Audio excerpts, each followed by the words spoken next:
കാണൂ പരസ്യരഹിതമായ ഏറ്റവും പുതിയ എപ്പിസോഡുകൾ.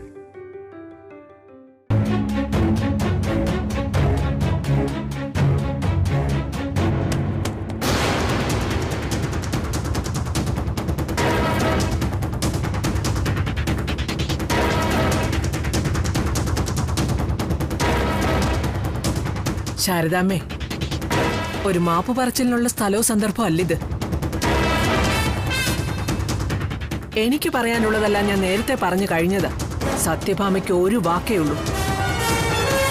ആ വാക്ക് തന്നെയാ സത്യഭാമയ്ക്ക് സത്യവും.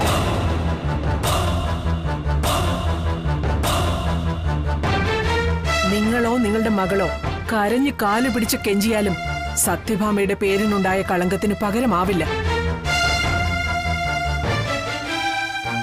മാത്രല്ല, പിൻവാതിൽ വഴി നുഴഞ്ഞു കയറി വന്നവളെ മരുമകളായി അംഗീകരിക്കാൻ ഈ സത്യഭാമയ്ക്ക് കഴിയില്ല.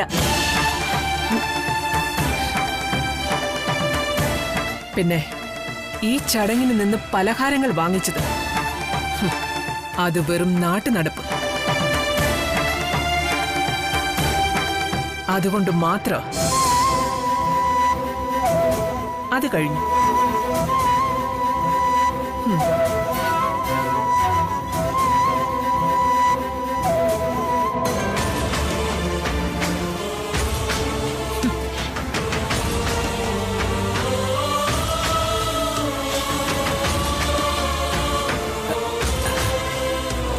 ശാരദാമ്മേ, സോറി, നിങ്ങൾ വേറൊന്നും വിചാരിക്കരുത്.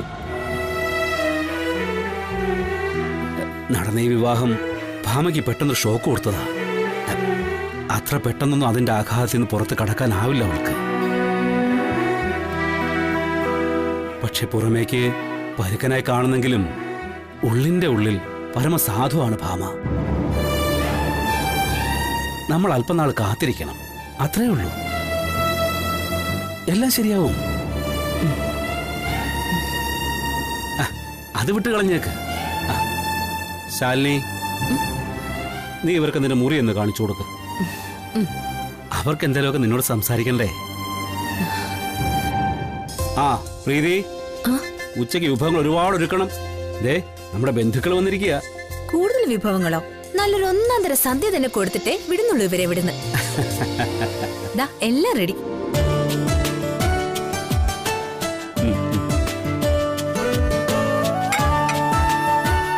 വാമേ, നമുക്ക് മുകളിലേക്ക് പോവാം. വാ വാ, നമുക്ക് റൂം കാണണ്ടേ? ക്ഷമേ വാ വാ.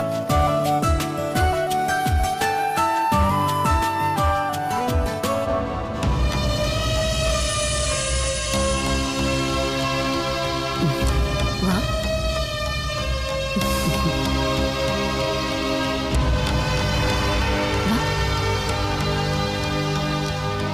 വാടി. വാ. ഇരിക്കെ. ഇതാണമ്മേ എന്റെയും വിഷ്ണുവേട്ടന്റെ റൂം. ഞങ്ങളുടെ കൊച്ചു സാമ്രാജ്യം എന്ന് പറയാം. ഹായ്, നല്ല രസമുണ്ട്. എന്ത് പറ്റി? എന്റെ ശാരദാമ്മയ്ക്ക് എന്താ ഒരു സങ്കടം പോലെ? എങ്ങനെ മോളെ നിനക്ക് ഇത്ര ഭംഗിയായിട്ട് അഭിനയിക്കാൻ കഴിയുന്നത്? വെറുതെ ചിരിച്ചിരിച്ച് നിൽക്കുകയാണല്ലോ നീ ഞങ്ങളെ കാണിക്കാൻ. ഏയ്, അങ്ങനെയൊന്നും അല്ല അമ്മേ. കാണിക്കാൻ എന്തിനാ ചിരിക്കുന്നത്? എനിക്കിവിടെ സുഖം തന്നെയാ. ഇവിടെ എല്ലാവർക്കും എന്നോട് എന്ത് ഇഷ്ടമെന്നറിയോ? പിന്നെ അങ്ങോട്ടും ഇങ്ങോട്ടും ചില തമാശകളൊക്കെ പറയും. അതൊന്നും ആരും സീരിയസ് ആയിട്ട് എടുക്കാറില്ലെന്നേ ഉള്ളൂ. അതൊക്കെ എല്ലാ വീട്ടിലും ഉള്ളതല്ലേ? അതെ അതെ, ഞാൻ നേരിട്ട് കണ്ടു എല്ലാ വീട്ടിലും ഉള്ള തമാശ.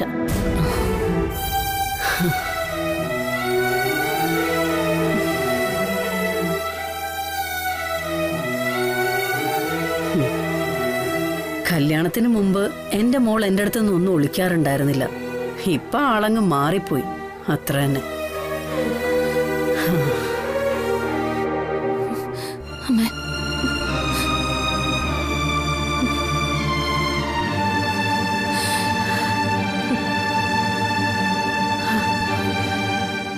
വിചാരിക്കുന്നത്ര പ്രശ്നങ്ങളൊന്നും എനിക്കിവിടെ ഇല്ല അമ്മ.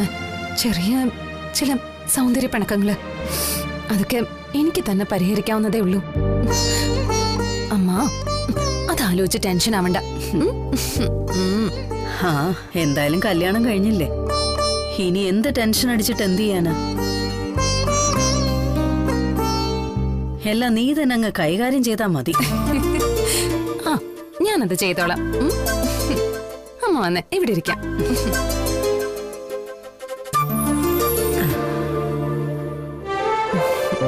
പിന്നമ്മേ, വിജയന്തി വന്നിരുന്നോ വീട്ടില്?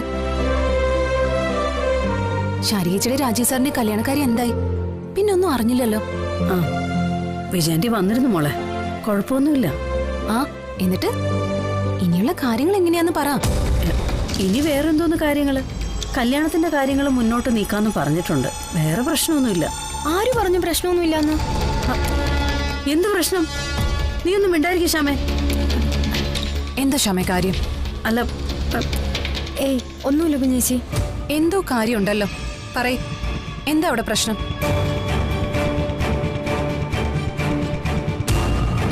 അമ്മേ എന്താ കാര്യം പറയേ. ഒന്നുമില്ല മോളെ, ഇവിടെ വെറുതെ ഓരോന്ന് ഊഹിച്ച് പറയാ. ആണോ? എന്നാ എന്റെ തലയെ കൈവച്ച് പറയും. വേറെ ഒരു പ്രശ്നമില്ലാന്ന് പറയാമേ. എന്താ മടിച്ചു നിൽക്കുന്ന? ഞാൻ പറയാം കുഞ്ഞേച്ചി.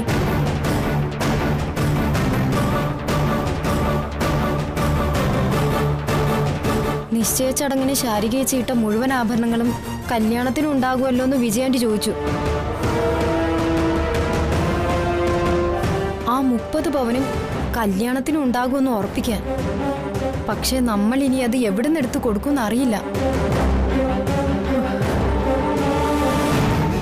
അന്നിട്ടിരുന്ന ആഭരണങ്ങൾ മുഴുവൻ രാജേശ്വരി തിരികെ വാങ്ങിച്ചോണ്ട് പോയത് കുഞ്ഞേച്ചിക്ക് ഓർമ്മയുണ്ടല്ലോ. അടിപൊളി. അപ്പൊ ശാരികയുടെ കല്യാണം ഇനി നടക്കില്ല. കാര്യങ്ങൾ അങ്ങനെ ഉഷാറായി വരട്ടെ. സൂപ്പർ. അപ്പൊ അതാണ് കാര്യം. ഇതെന്തിനാ അമ്മ എന്നോട് ഒളിച്ചു വെക്കാൻ നോക്കിയത്?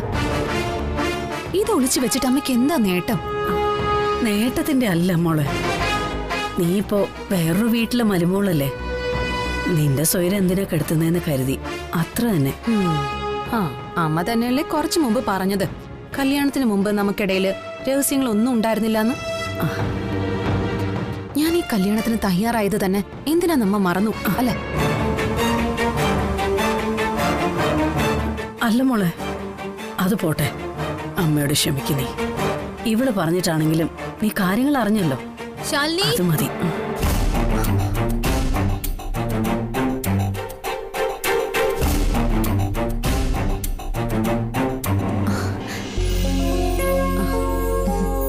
ശാലിനി കിച്ചണിലേക്ക് വരുന്നുണ്ടോ? കുറച്ച് സ്പെഷ്യൽ ഫുഡ് ഉണ്ടാക്കാനാ. നിനക്കാവുമ്പോ അമ്മയുടെ അനിയത്തിയുടെ ഒക്കെ ടേസ്റ്റ് അറിയാലോ. പിന്നെന്താ, ദാ വരുന്നു. ഞങ്ങളും വരുന്നു. ഇന്നത്തെ പാചകം ഇവിടത്തെ അടുക്കളയിലാവട്ടെ. വാ നടന്നു വാടി.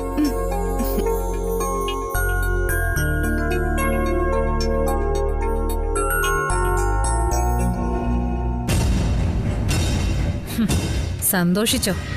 നിറയെ സന്തോഷിച്ചോ? നീയൊക്കെ ഈ വീട്ടിൽ നിന്ന് ഇറങ്ങുന്നതിന് മുമ്പ് ഈ ചിരിയെ കരച്ചിലാക്കുന്നുണ്ട് സുസ്മിത.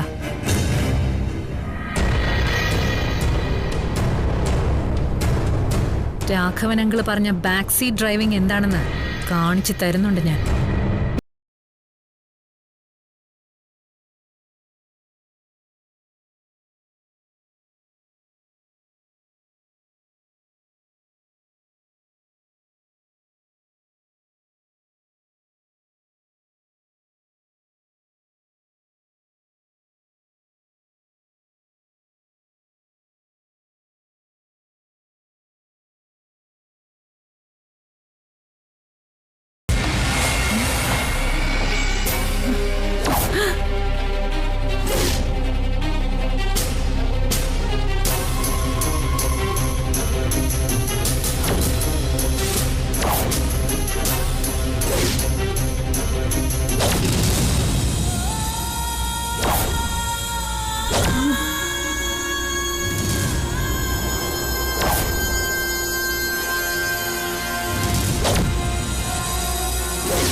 കുഞ്ഞിച്ചിക്ക് എന്ത് പറ്റി?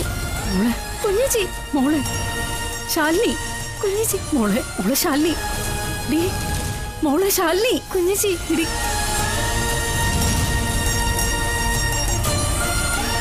കുഞ്ഞിച്ചി, കുഞ്ഞിച്ചിക്ക് എന്ത് പറ്റി? കുഞ്ഞിച്ചി,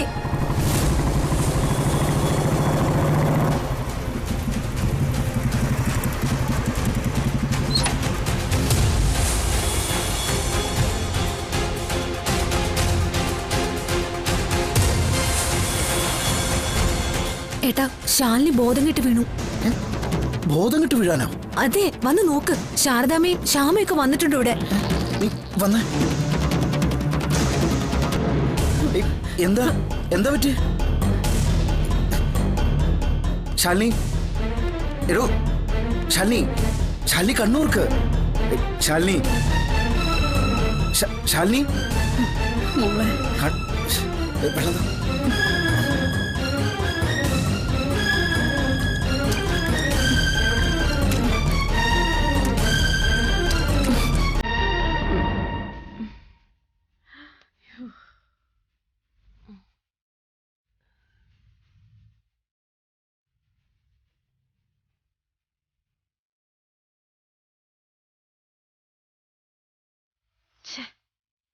ഇവക്കെന്തോ മഹാരോഗാന്ന് വിചാരിച്ചപ്പോ ഇതൊന്നും ഇല്ലെന്ന് തോന്നല്ലോ.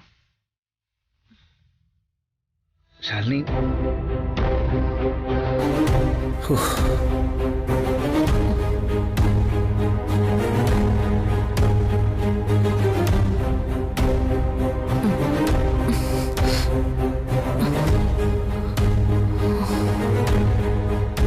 ശാലിനി എന്താ പറ്റി?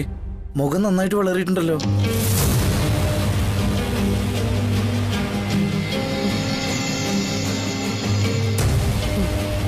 ഒന്നുമില്ല.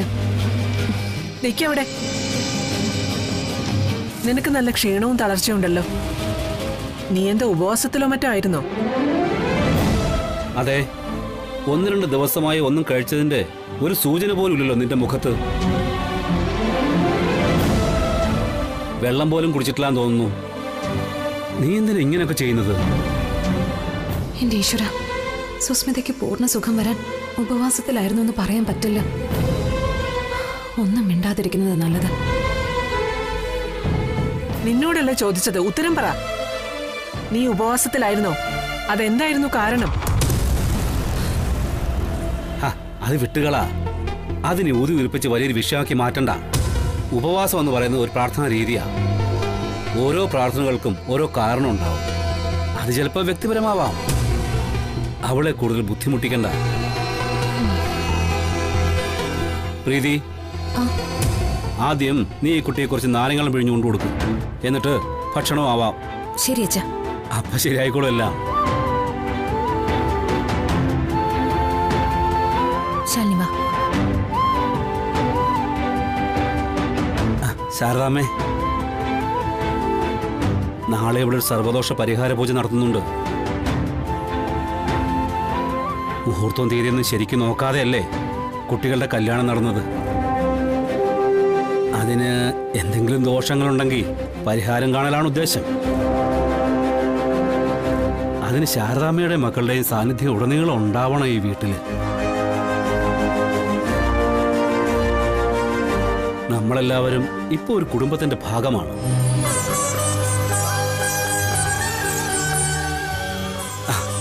ആ മൂത്ത കുട്ടി ശാരിയെ കൂടെ കൂട്ടിക്കോളൂ. ആരെ ഒഴിവാക്കണ്ട. കൊണ്ടുവരാം സാർ.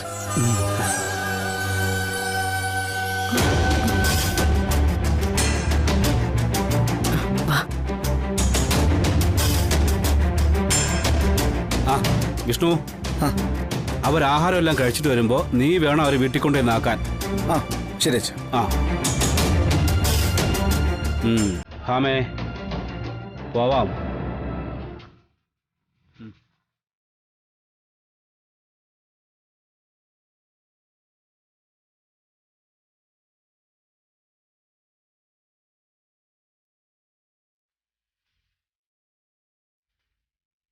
കാര്യങ്ങളെല്ലാം ഇപ്പൊ ഇങ്ങേരാണല്ലോ നിയന്ത്രിക്കുന്നത്. എന്റെ പ്ലാനെല്ലാം നടപ്പിലാക്കണമെങ്കിൽ ഈ കാർന്നോരെ എലിവിഷം കൊടുത്ത് കൊല്ലേണ്ടി വരുന്നാ തോന്നുന്നേ. നോക്കട്ടെ.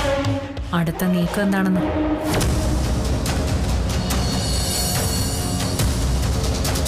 എന്താ ഭാമ ഇതൊക്കെ? ആതിഥ്യ മര്യാദ എന്നുണ്ട് നമുക്ക്. വീട്ടിൽ വന്ന് കയറുന്നവരെ അപമാനിച്ചിറക്കി വിടാതിരിക്കുക. അത് ശത്രുവായാലും അങ്ങനെ തന്നെ. പഴയ രീതികളൊക്കെ ഭാമ മറന്നു തോന്നുന്നു. പറഞ്ഞു ചിരിക്കാൻ ഇട വരുത്തരുത് നാട്ടുകാരെ കൊണ്ട്. അതേ ഉള്ളൂ എനിക്ക് പറയാം. അതിന് ശാരദയെ മക്കളെ അപമാനിക്കാൻ ഞാൻ എന്ത് ചെയ്തെന്നാ? ചടങ്ങ് നടത്താൻ നിന്നു കൊടുത്തതാണോ ഞാൻ ചെയ്ത തെറ്റിപ്പോ? നമ്മളൊരാളെ ഡയറക്റ്റായി മുറിവേൽപ്പിക്കാതിരിക്കുക. അത് മാത്രമല്ല ഭാമേ, മറ്റൊരാൾക്ക് മുറിവേൽപ്പിക്കാനുള്ള ആയുധമായി നിന്നുകൊടുക്കാതിരിക്കുകയും വേണം. അതാണ് ചിലപ്പോഴൊക്കെ നിന്റെ ഭാഗത്തുള്ള വീഴ്ചയെന്നാണ് എന്റെ അഭിപ്രായം. അത് അങ്കിൾ എന്നെ ഉദ്ദേശിച്ചു പറഞ്ഞതാണെന്ന് തോന്നല്ലോ. ഇൻഡയറക്റ്റ് ആയിട്ടൊരു പാരവയ്പ്. സുസ്മിതേ, ഇത് ഞങ്ങളുടെ ബെഡ്റൂമാണ്. കടന്നു വരും മുമ്പ് അനുവാദം ചോദിക്കുന്നൊരു മര്യാദയുണ്ട്. പക്ഷേ ആന്റി അല്ലേ പറഞ്ഞ് എനിക്ക് ഈ വീടിന്റെ ഏത് റൂമിലും എപ്പോ വേണമെങ്കിലും കയറി ഇറങ്ങാനുള്ള സ്വാതന്ത്ര്യം ഉണ്ടെന്ന്. ആ സ്വാതന്ത്ര്യം മറ്റുള്ളവരുടെ സ്വകാര്യതകളിലേക്കല്ല. അതാണ് നിനക്കിപ്പോ ശീലമായിരിക്കുന്നത്. മോള് വാ, കുഴപ്പമൊന്നുമില്ല, വാ.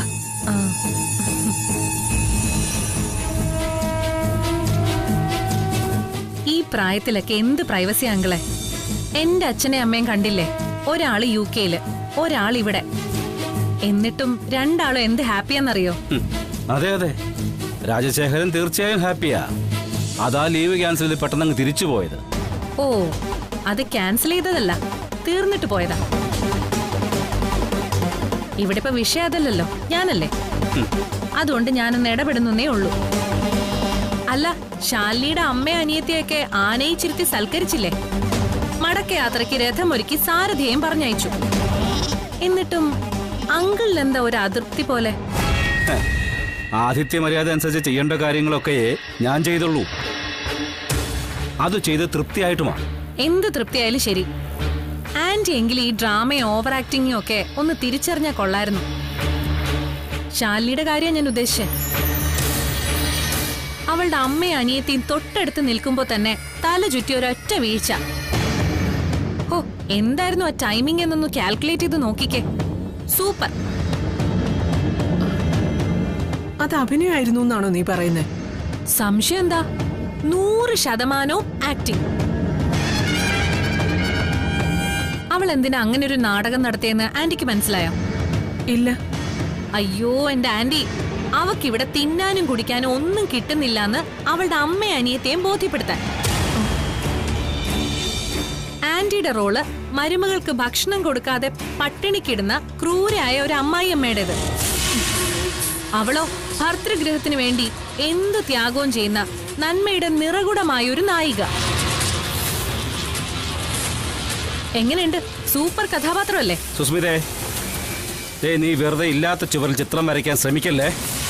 ചുവരും ചിത്രമൊന്നും അല്ല അങ്കിൾ, നമ്മുടെ കൺമുന്നിൽ നടന്ന നല്ല ഒന്നാം തരം കൺകെട്ട് കളി. ഇപ്പോഴെങ്കിലും ആന്റിക്ക് മനസ്സിലായല്ലോ. ഇതാ തോളപ്പമുള്ള ബന്ധവേ നോക്കാൻ പാടുള്ളൂ എന്ന് പഴമക്കാര് പറയുന്നത്. പണത്തിന്റെ കാര്യത്തിൽ മാത്രമല്ല, കൾച്ചറിന്റെ കാര്യത്തിലും വലിയ അന്തരമുണ്ട് നിങ്ങൾ തമ്മിൽ. ഒരു ചായക്കടക്കാരിയുടെ മോളുടെ അടുത്തുനിന്ന് ഇതൊക്കെ പ്രതീക്ഷിക്കാനാവും. ചീപ്പ് മെലോഡ്രാമ മാത്രം. ശരിയാണ്, അവൾക്കൊരിക്കലും സത്യഭാമയുടെ മരുമകളാകാൻ യോഗ്യതയില്ലെന്ന് തെളിയിക്കുന്നതാ ഓരോ സംഭവങ്ങളും. എന്റെ തീരുമാനം ശരി. ഒരിക്കലും ഞാൻ അവളെ മരുമകളായി അംഗീകരിക്കാൻ പാടില്ല. ഒരിക്കലും.